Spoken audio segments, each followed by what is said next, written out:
Hi, Nikki. So we're in the process of renewing our pre-clerkship curriculum.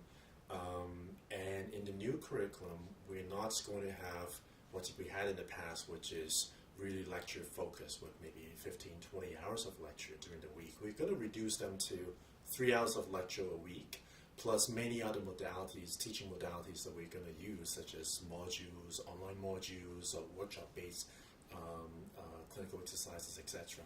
So just wondering what you think about this change and how we're going to fit in all the curriculum, all the content into just 3 hours of lectures. Some people may think that we are not teaching enough, and how do we make sure that our students learn just with 3 hours of lectures? So what do you think about that? So I think it's really important to distinguish between time for teaching and time for learning. So certainly if you're reducing the number of lectures, then by far you're reducing the number of hours that each individual faculty member actually has to spend in front of the students providing instruction.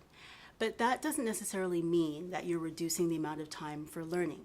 By actually changing your model of instruction, what you can do is maximize learning time while minimizing instructor time. So one of the ways that we've seen this happen in the literature, and one of the things that we're hoping will happen with the curriculum, is we'll be engaging students in a process called discovery learning.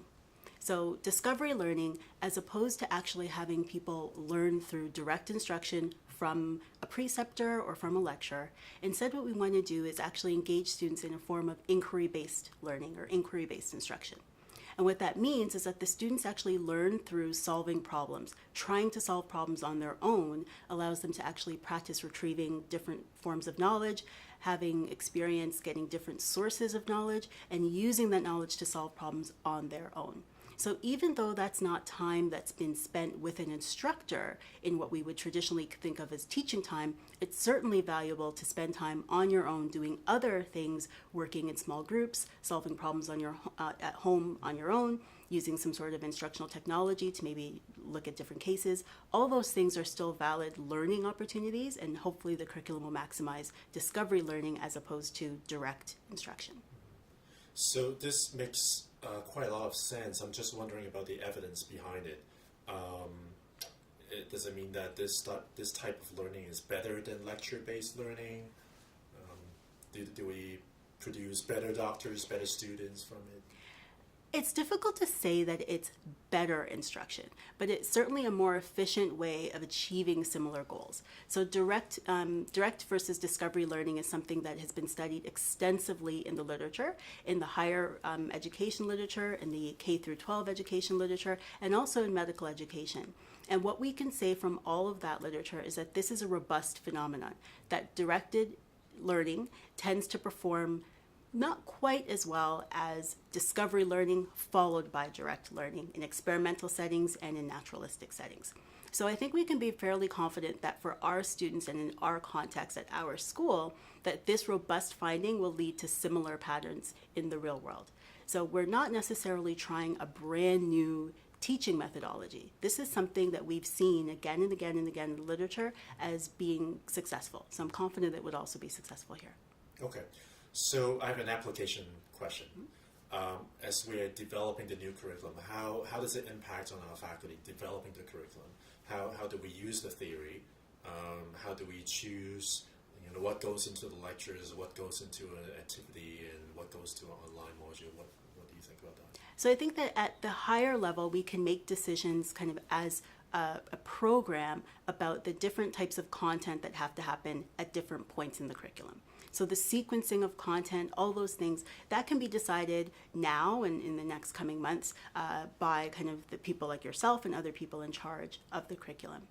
I think that it's going to be up to the everyday teachers and the course directors and the people who are actually at the front lines of education to make sure that these principles trickle down all the way through the curriculum and that they don't just stay at the higher level. So that means that our everyday teachers want to be fostering this process of discovery.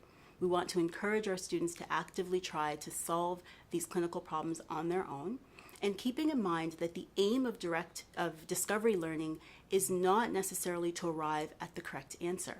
Instead, the point of discovery learning is to give students an opportunity to practice thinking about a problem and to essentially create the time for direct instruction later on. So we'll want our individual teachers to think about the problems that our students were trying to solve during the week, maybe before a lecture, and think about ways to get them to actively engage with that material once they arrive in lecture later on. So it's really going to be up to all of us to come up with experiences and activities that will foster and support these higher overarching principles that we're building into the curriculum. Right, it makes sense. So it's not just the curriculum developers, not just the lecturers to see how we can use the theory, but also the CBL tutors Exactly. and many other tutors who will need to use that theory to help them achieve the same goal. Yeah, so there's an opportunity for everyone to be involved here, and we don't have to assume that all the work is done just because we've done kind of the higher level design. There's also a lot of opportunity for people to really innovate and think about what these theories mean for them in the classroom.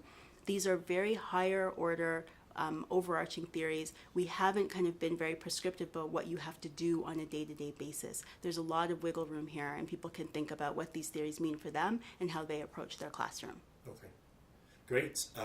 If a faculty wants to know more about discovery learning, what would you recommend them to look up? Well, I think that there's a lot of literature right now in the higher education field. So faculty members who are interested in learning more about discovery learning are of course welcome to visit us at the Wilson Center, and they're encouraged to think about looking up literature that's kind of outside of medical education and health professions education. That's where you'll see kind of the bulk of the work that is on this topic.